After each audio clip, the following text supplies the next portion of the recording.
যে জঙ্গি, এই জঙ্গির দাদা তার নানার খালাতো ভাইয়ের শ্বশুরের মামুর বিয়াই, সেই একদিন জামাত ইসলামী তৈরি করে মসজিদে 2 রাকাত নফল নামাজ পড়ছিল।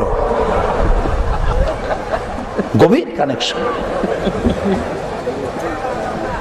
আবার আব্দুর রহমানের ঘরের মধ্যে পাওয়া গেছে গোলাম আজমের লেখা জীবন্ত নামাজ। কি সাংঘাতিক কথা। আবার পাওয়া গেছে সাইদির ক্যাসেট। আমি বলেছি আমার ক্যাসেট থাকায় যদি অপরাধ হয়, যদি অপরাধী কেউ হয়, যদি গ্রেফতার করা লাগে, বাংলার 14 কোটি মানুষকে গ্রেফতার করতে হবে। বাংলাদেশের মুসলমান পৃথিবীর যে দেশে আছে সেই দেশে ক্যাসেট আছে। তবে হ্যাঁ, আমার অপরাধ হবে যদি আমার কোন ক্যাসেটের বক্তৃতা দিয়ে যদি একথা প্রমাণ করা যায় যে আমি সন্ত্রাসকে উস্কে দিয়েছি, তাহলে আমাকেও গ্রেফতার করো। এ কাম আমরা করি না। আমরা গোপন আন্দোলন কেন করব? জামাত ইসলামের দুঃখটা কি গোপন আন্দোলন করা? গোপন আন্দোলন তো ওরাই করবে যার কোনো পায়ের নিচে জমিন নাই, দল নাই, লোক নাই, নেতা নাই। ওদের দরকার, আমার দরকার আছে? জামাত ইসলামী নাই কোথায়? রাজধানী থেকে শুরু করে প্রত্যন্ত অঞ্চল পর্যন্ত যেখানে যান সেখানে জামাত ইসলামী। জামাত ইসলামী বিগত অর্ধ শতাব্দী ধরে এই বাংলাদেশের জমিনে রাজনীতি করে আসতেছে। 60-এর দশক থেকে শুরু করে এমন কোন গণতান্ত্রিক আন্দোলন নাই যেই আন্দোলনের প্রথম লাইনে জামাত নেতৃবৃন্দরা যুদ্ধ করে নাই। পার্লামেন্টে রয়েছে জামাতের সম্মানজনক সদস্য সংখ্যা, রয়েছে মন্ত্রী। 2 জন মন্ত্রী বিদায় হয়ে যাক, চ্যালেঞ্জ করে গেলাম। এই 2 মন্ত্রী যখন থাকবে না, সিসিটিভি আর মাইক্রোস্কোপ যন্ত্র নিয়ে তাদের মন্ত্রণালয় খুঁজে বেড়ানো হোক। 1 পয়সার স্বজনপ্রীতি, দুর্নীতি খুঁজে পাওয়া যাবে না, যাবে না, যাবে না। কাজী চ্যালেঞ্জ করে লাভ নাই। জামাতকে উৎখাত করা যাবে না। আলহামদুলিল্লাহ, তোমরা পত্র পত্রিকায় বরং আমাদের উপকার করতেছ। প্রত্যেক দিন সমানে জামাত আর শিবিরের বিরুদ্ধে সমানে হেডিং আসতেছে। তোমরা কয়েকশো কোটি টাকার প্রচার আমাদের করে দিয়েছো ইতিমধ্যে। আল্লামা ইকবাল বলেছেন, গাছের ঝরা পাতা মাটিতে পড়েছে। এই ঝরা পাতাগুলো দেখে আল্লামা ইকবাল বলছেন, ঝরা পাতা, ঝড় থেকে ভয় পেও না, এ ঝড় এসেছে তোমাকে মাটি থেকে উপরে উঠাবার জন্যে। সুতরাং যে ঝড় ইসলামের বিরুদ্ধে এসেছে, এই ঝড় এসেছে এই জন্য বাংলাদেশের এমন কোন ঘর থাকবে না যেখানে জামাত ইসলামী পৌঁছাবে না।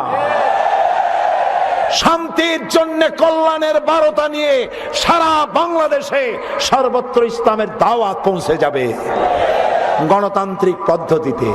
শুনিয়ে যাই, কোরআন সামনে নিয়ে আপনাদেরকে এই গণতান্ত্রিক পদ্ধতি মধ্য দিয়ে কোরআনের আইন বাংলাদেশে প্রতিষ্ঠা করার জন্য যদি 100 বছর জামাত ইসলামীকে অপেক্ষা করতে হয়, জামাত ইসলামী 100 বছর অপেক্ষা করবে, তবুও সন্ত্রাস এবং চরম পন্থা অবলম্বন করবে না, করবে না, করবে না।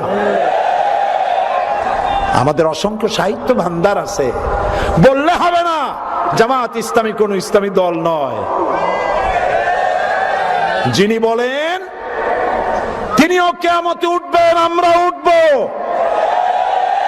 আমি 50 বছর কোরআনে কারীমের খেদমত করি, আর 1973 সনে জামাতের রুকন হয়েছি।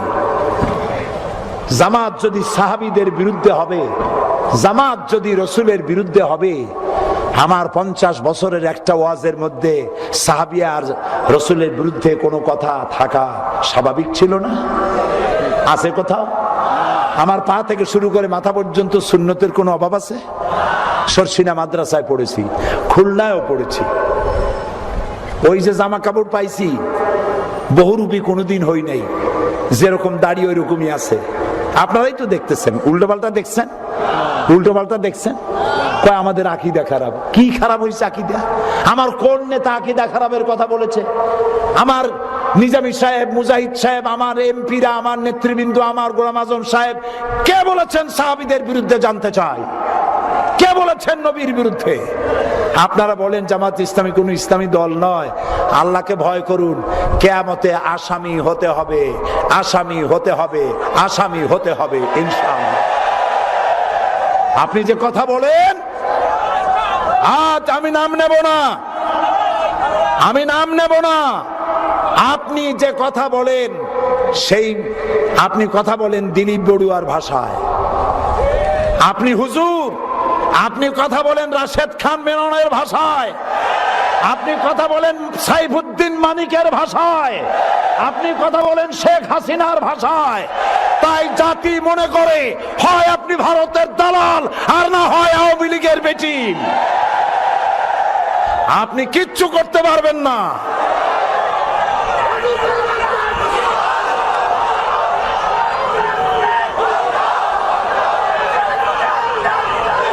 প্রিয় ভাই সব, ৭৩ সন থেকে এই পর্যন্ত জামাত ইসলামের আন্দোলন করে আমি কি নিজেকে জাহান্নামের দিকে নিতে চাই? আমি আমার জীবনে 5 বার মৃত্যুর মুখোমুখি হয়েছি ডাইরেক্ট। এই খুলনা রেলওয়ে মাঠে বক্তৃতা করছিলাম, আমাকে লক্ষ্য করে গুলি করা হয়েছে। পরোয়ার সাহেব উপস্থিত, সাক্ষী এখানে, এই যে সাক্ষী।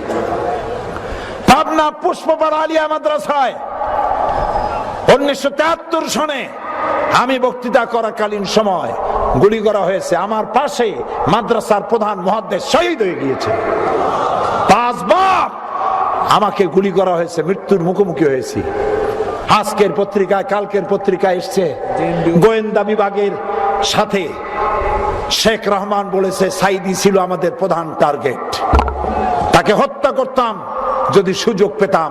জেএমবির বিরুদ্ধে জ্বালাময়ী বক্তৃতা দিয়েছে, আমাদের দারুণ ক্ষতি করেছে। এরপরেও আপনারা বলবেন জামাতের কানেকশন আছে ওদের সাথে। এই মিথ্যা কথা বলার জন্য কিয়ামতে আপনাকে দায়ী হতে হবে। সুতরাং ধর্ম ব্যবসা করবেন, ধর্মের নামে ব্যবসা বাংলাদেশে চলবে না। মানুষকে ফাঁকি দিতে পারবেন না। আগামীতে 2007 সালের নির্বাচন হবে কঠিন নির্বাচন। এই নির্বাচনে ঐক্যবদ্ধ হতে হবে। পাগড়ি মাথায় দিয়ে আসুক, আর হুজুর হয়ে আসুক, আর পীর নামে আসুক, 4 দলীয় ঐক্য জোটের বিরুদ্ধে যারা এই কথা বলবে তারা এই দেশ, জাতি এবং ইসলামের সাথে দুশ্মনী করবে। কারণ এই সরকার কোন আলেমদেরকে অপমান করে নাই, করেছে? এই যে আব্দুর রহমান যেদিন ধরা পড়লো, সেই দিন দেশের প্রধানমন্ত্রী রাতের বেলায় জাতির উদ্দেশ্যে ভাষণ দিয়েছিলেন। কথা কন না কেন? সেই ভাষণে তিনি কি বললেন? তিনি বললেন 4 দলীয় ঐক্য জোটের শরিক ইসলামী দল এবং শরিক দলের বাইরে বাংলাদেশের সমস্ত মসজিদের ইমাম মসজিদের খুতবার ভিতরে বলেছেন জিহাদ আর সন্ত্রাস এক জিনিস নয়।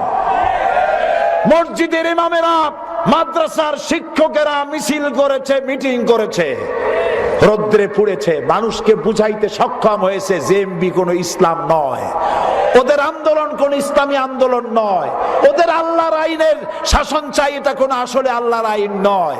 আলেমেরা বুঝাতে সক্ষম হয়েছে বলে আমি প্রধানমন্ত্রী, আমি দেশের সমস্ত আলেমদেরকে মোবারকবাদ জানাই, ধন্যবাদ জানাই। দেশের প্রধানমন্ত্রী, আজ আমি এই মাহফিলে SB, IB, DGFI, NSI, army intelligence, গোয়েন্দা বিভাগের মাধ্যমে এই বিশাল জনসমুদ্রের মধ্য দিয়ে আপনি যেমন আলেমদেরকে সম্মান জানিয়েছেন, আমরাও তাফসীরের মাহফিল থেকে আপনাকে ধন্যবাদ জানাই। ওলামারা এক হয়েছে, মাত্র 2-1 জন।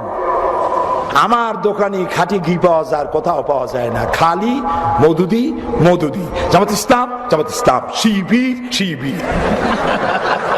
মরণ যন্ত্রণা উঠছে। কি যন্ত্রণা? মরণ যন্ত্রণা। মুতু বিগাইজিকুম বলেন, মুতু বিগাইজিকুম বলেন, মুতু বিগাইজিকুম।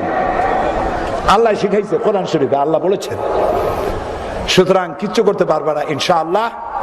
এই দেশে আপনারা বলেন এই সরকারের বদনাম করছেন, এই সরকার তো আলেমদেরকে বেইজ্জত করে নাই, কিন্তু ওই যে তারা কারা, ওই যে তারা 5 বছর ক্ষমতায় ছিল, শাইখুল হাদিসকে দড়ি দিয়ে বাঁধছিল। আহারে, আমার উস্তাদের উস্তাদ শাইখুল হাদিস, শাইখুল হাদিস যারে তারে বলা যায় না, কত বড় আলেম, তার জুতা ধরলেও সব হয়, এরকম মানের আলেম পুলিশ হত্যা করেছে। এই পুলিশ খুনের আসামি বানাইছিল তারা, দড়ি দিয়া বান্ধিয়া বরিশাল নিয়ে গেছিল। ওনার মুখে আমি শুনছি 1 মাস উজু গোসলের পানি দেয় নাই। 26,000 আলেম গ্রেফতার করেছিল বিদায়ের বছর। কয় হাজার? 26,000 কওমি মাদ্রাসাগুলোকে বানানো হয়েছিল বোমা বানাবার কারখানা। লাদেন খুঁজে বেড়াইতো কওমি মাদ্রাসায়। শুধু তাই, নির্বাচনের সময় আপনারা আমাদের বলেন আমরা নাকি ধর্মের নামে রাজনীতি করি। ধর্মের নামে রাজনীতি তো আপনারা করেন। ইলেকশন আসলেই মাথায় পট্টি ওঠে, হজ আর উমরা ঠেলা জাগে। আমরা বুঝি না, আমরা ধর্মের নামে রাজনীতি করি না, আমরা ধর্মীয় রাজনীতি করি। দুটার মধ্যে অনেক পার্থক্য। যেই না নির্বাচন আসে, শাহজালালের দরগায় গিয়ে হাজির, বাবার নামে শুরু করলাম। আচ্ছা যান, কিন্তু আমাদেরকে ধোঁকা দেন কেন? জনগণকে ধোঁকা দিলে চলবে না। আমরা ভুলি নাই, মাত্র কয় বছর আগের কথা, নির্বাচনের সময় এই আপনারা টুপি সহ্য করতে পারেন না। এই যে 2 এমপির মাথায় টুপি, আমার মাথায় টুপি, মাদানী সাহেবের মাথায় টুপি, এই টুপি কি জামাতের টুপি, শিবিরের টুপি? কার টুপি চিল্লায় এখন? রাসূলুল্লাহর টুপি। এই রাসূলুল্লাহর টুপিকে আপনারা কুত্তার মাথায় পরিয়েছিলেন। মুসলমানের দাড়ি কুত্তার মুখে পরাইয়া লক্ষ লক্ষ পোস্টার ছাপিয়ে সারা বাংলাদেশ ছড়িয়ে দিয়েছিলেন। আজ কোন লজ্জায় কথা বলতে আসেন মুসলমানের সামনে? শরম থাকা উচিত। কাদের নিয়ে জোট বাঁধছেন? ওর একটাও নামাজ পড়ে? আপনারা 14 দল, আমি বলবো না যে আওয়ামী লীগ নামাজ পড়ে না, আমি বলবো না। আওয়ামী লীগের একটি দল, 14 দলের মধ্যে এক দল তো বড় দল, দেশব্যাপী সংগঠন আছে, সত্যকে অস্বীকার কখনো করব না। তাদের মধ্যে নামাজিও আছে, হজও করে, যাকাতও দেয়, আছে। কিন্তু বাকি সাথী যাদের নিছেন, ওই 13টা সাইনবোর্ড, ওরা কারা? এই 13খানা সাইনবোর্ড, নামাজ নাই, রোজা নাই, আল্লাহ পরকালের চিন্তা নাই। এরা 1000 কোটি টাকার মালিক, বাড়ি গুলশান, বনানিয়ার বাড়ি ধারায়, একটাও নামাজ পড়ে না। ওদের নিয়ে 14 দলীয় জোট বানাইছে তারা। আসলে হয়েছে 14 দলীয় জট, যানজটের মতো জট। সব নাকি নাটক। সন্ত্রাসী ধরে নাটক, আব্দুর রহমানের ধরছে নাটক, বাংলা ভাইকে ধরেছে নাটক, ইন্ট্রোগেশন হচ্ছে নাটক। সব যদি নাটক হয় তাহলে বাংলাদেশ হয়ে যাবে তো নাট্যমঞ্চ। আর বাংলাদেশ যদি নাট্যমঞ্চ হয়, আপনি হবেন তাহলে সেই নাট্যমঞ্চের যারা অভিনয় করে তার মধ্যে ভিলেন হবেন আপনি।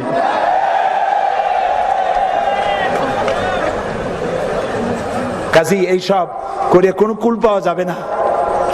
আগামী 2007 সালের নির্বাচন এই বাংলাদেশের ভাগ্য নির্ভর করবে। এই বাংলাদেশের স্বাধীন অস্তিত্ব, ইসলাম, দাড়ি, টুপি, মাদ্রাসা, মসজিদ, এসবগুলি টিকে থাকবে না প্রতিবেশী ভারতের দালাল এক দাবিদার দেশে পরিণত হবে, তারই প্রমাণ হবে আগামী নির্বাচন। 4 দলীয় ঐক্য জোটের লোকদেরকে মায়ের পেটের ভাইয়ের মতো সিমেন্টেড হয়ে যেতে হবে এবং কেন্দ্র থেকে যাকে নমিনেশন দেওয়া হবে সে ছাড়া যদি কেউ দাঁড়ায় তাহলে হেমায়েতপুর পাঠায় দিতে হবে। রাজি আছেন? চার দলীয় ঐক্য জোটের শীর্ষ নেতারা বেগম খালেদা জিয়ার নেতৃত্বে সিদ্ধান্ত নিয়ে যাকে যেখানে দিবেন ওই দলের নাম করে স্বতন্ত্র হোক অথবা আলাদাভাবে যদি কেউ দাঁড়ায় দড়ি দিয়া বান্দা পাঠায় দিবেন হেমায়েতপুরে। কারণ সে দেশের শত্রু, স্বাধীনতার শত্রু, বাংলাদেশের অস্তিত্বের শত্রু। আমি আমার কথা বলি, আমার পিরোজপুরে যদি আমার সংগঠন বলে এবার তোমাকে দাঁড়াবার দরকার নাই, তুমি চিল্লাও, আমি সারা দেশব্যাপী চিল্লাবো। আর আমার এলাকায় যাকে দেওয়া হবে আমি তার খাদেম হয়ে, সেবক হয়ে প্রচার করে বেড়াবো। আমি দেশকে ভালোবাসি, দেশের অস্তিত্ব এবং অখণ্ডত্ব টিকায় রাখার জন্য ঐক্যবদ্ধ হতে হবে। কোন হুজুরে কি বলল এই করলে চলবে না, কোন পাগড়ি পরিয়া এসে কি কইল ওইটা আমার জানার দরকার নাই। এই সরকার মাদ্রাসার কল্যাণ করেছে, বন্ধ করা মাদ্রাসা, ওদের 252টা বন্ধ করা মাদ্রাসা খুলে দিয়েছে। মসজিদের ইমাম মুয়াজ্জিনদের সার্ভিস রুল চালু করা হবে, ফাজেলকে ডিগ্রি এবং কামেলের মাস্টার্সের মান দেওয়া হবে ইনশাআল্লাহ। দুঃখ থাকবে না ইনশাআল্লাহ, বলেন ইনশাআল্লাহ। এবং ইবতেদায়ী মাদ্রাসাগুলি প্রাইমারি স্কুলের সকল সুযোগ সুবিধা দেওয়া হবে। ওরা প্রাইমারি স্কুলে সব দিত, কিন্তু ইবতেদায়ী মাদ্রাসায় কিচ্ছু দিত না। গরিবেরা ছেলেপেলে দিত না, সব দিত গিয়া ইবতেদায়ী কি বলে প্রাইমারি স্কুলে। ইবতেদায়ী বন্ধ হলে দাখিল বন্ধ হবে, দাখিল বন্ধ হলে ফাজেল বন্ধ হবে, একটার সাথে আর একটা রিলেটেড। এই জন্য তারা এই বুদ্ধি করেছিল। তারা যাতে মাতাল হলেও তাহলে ঠিক আছে। তারা মানে কারা? ওই যে তারা, ওদের বুদ্ধি আছে, মাদ্রাসা বন্ধ করে দেব এই কথা বলবে না। একজনে নাকি তার এক স্বামী তার বউরে খুব কিলাইতো। একদিন স্বামীর কাছে বউ বিনয়ের সাথে জিজ্ঞেস করলো, ভাই তুমি যে আমারে এত কিলাও, তোমার নিয়তটা কি? দিনী ভাই তো হইতে পারে, তো তুমি যে আমারে এত কিলাও, তো তোমার নিয়তটা কি? আমার কি রাখবা না? স্বামী কয় যে কিলের ওজন বুঝে টের পাও না, মাদ্রাসা বন্ধ করে দেবো এই কথা বলবে না। কলে কলে মাদ্রাসা বন্ধ করার ব্যবস্থা হয়েছিল। আল্লাহর রহমতে মাদ্রাসা চালু হয়েছে, মসজিদ চালু হয়েছে, মুসলমানদের হিন্দুদের পূজা, মুসলমানদের রোজা একসাথে পালিত হয়েছে, আলহামদুলিল্লাহ। বলে এই খুলনায় রোজার পূজা একসাথে হয় নাই, আলহামদুলিল্লাহ। বলে কারো কোনো অসুবিধা ছিল? হয় না। সুতরাং ইসলামের রোড ম্যাপ বলতেছিলাম, শান্তি শৃঙ্খলা প্রতিষ্ঠার জন্য বিপর্যয় সৃষ্টি করা যাবে না, মারামারি করা যাবে না, কাটাকাটি করা যাবে না, শান্তি প্রতিষ্ঠা করতে হবে, খাবার পৌঁছে দিতে হবে, সর্বত্র উন্নয়ন হবে, সমৃদ্ধি হবে। এই সরকারের আমলে যত উন্নয়ন হয়েছে আলহামদুলিল্লাহ, এত উন্নয়ন স্বাধীনতার পরে আর কখনো হয় নাই, আলহামদুলিল্লাহ। এই উন্নয়নকে ধারাকে অব্যাহত রাখার জন্য আল্লাহর কাছে আমরা দোয়া করব। আর দোয়ার আদব হলো বসা। দোয়ার আদব কি? আপনাদের মধ্যে যে যেখানে দাঁড়াইছে তারে হাত ধরিয়া বসায় দেন, বসায় দেন। কারণ কি জানেন? কারণ হলো মুনাজাত হয় কার কাছে?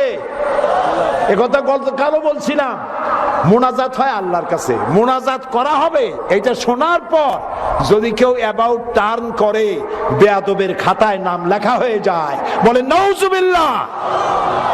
বসুন, যার যার জায়গায় বসে পড়ুন। আর একটু জোরে সরে জিকির করেন লা ইলাহা, আরো জোরে।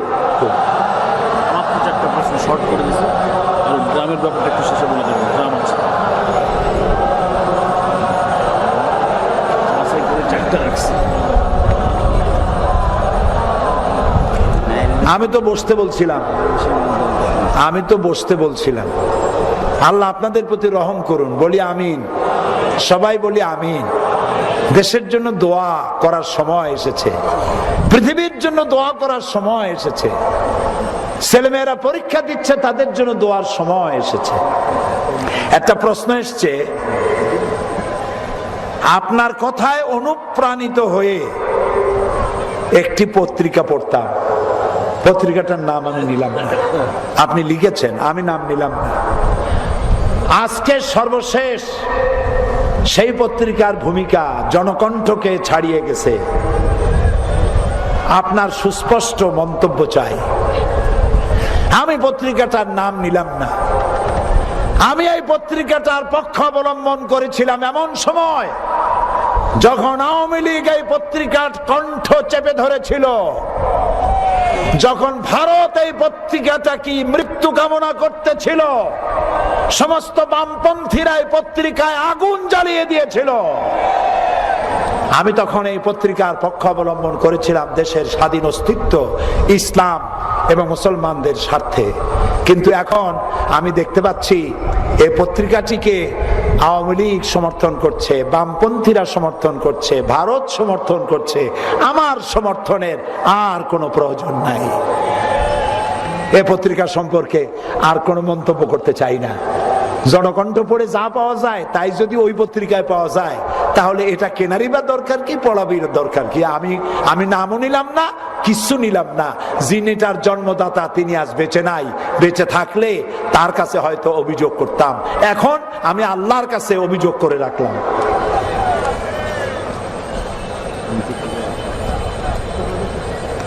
আজকে ইসলামের নামে বিভিন্ন দল বিভিন্ন কথা বলছে, অবস্থায় আমরা সাধারণ মানুষ দিশাহারা। এক দল অপর দলের বিরুদ্ধে কথা বলছে, আমরা এখন যাব কই?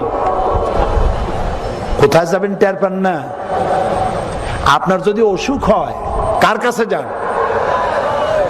তো ডাক্তার তো অনেক ডাক্তার আছে। এখন আপনি যদি ঘৃণা করে মনে করেন যে খুলনা শহরে এত ডাক্তার, কারো কাছে যাব না, তাহলে কি রোগ ভালো হবে? ভালো হবে? ইলিশ মাছ কিনবেন, বাজারে যাই দেখেন অনেক ইলিশের দোকান। এখন আপনি যদি বাসায় এসে বলেন যে ইলিশের এত দোকান, দেখে ঘৃণার চোটে মোটেও কিনি নেই, ফিরে আসছি, বউ খুব প্রশংসা করবে নাকি? মামলায় পড়েছেন, উকিল দরকার, অনেক উকিল। আপনি যাবেন কার কাছে? ভালো উকিলের কাছে, ভালো ডাক্তারের কাছে, ভালো মাছটা কিনবেন। এটা চিনতে কি কষ্ট হয়? তো একজনের বিরুদ্ধে আরেকজন বললো তো কি হলো? আপনাকে দেখতে হবে দেশটাকে হাতে পাইলে এই মুহূর্তে এই দেশটাকে সুন্দরভাবে পরিচালনা করতে পারে ইউনিয়নের মেম্বার থেকে শুরু করে রাষ্ট্রপ্রধান পর্যন্ত লোক সেট করতে পারে এরকম দক্ষ আর যোগ্য জনশক্তি আছে কার? কার আছে অসংখ্য সাহিত্য ভান্ডার? কার আছে দৈনিক পত্রিকা, সাপ্তাহিক পত্রিকা, মাসিক পত্রিকা, বাংলা, ইংরেজি, আরবি? কার আছে অফিস আদালত? কার আছে ছাত্র সংগঠন, ছাত্রী সংগঠন, মহিলা সংগঠন? সেরকম একটি দলের সাথে গিয়েই একীভূত হয়ে আল্লাহর আইন প্রতিষ্ঠার কাজ করার জন্য এগিয়ে আসতে হবে।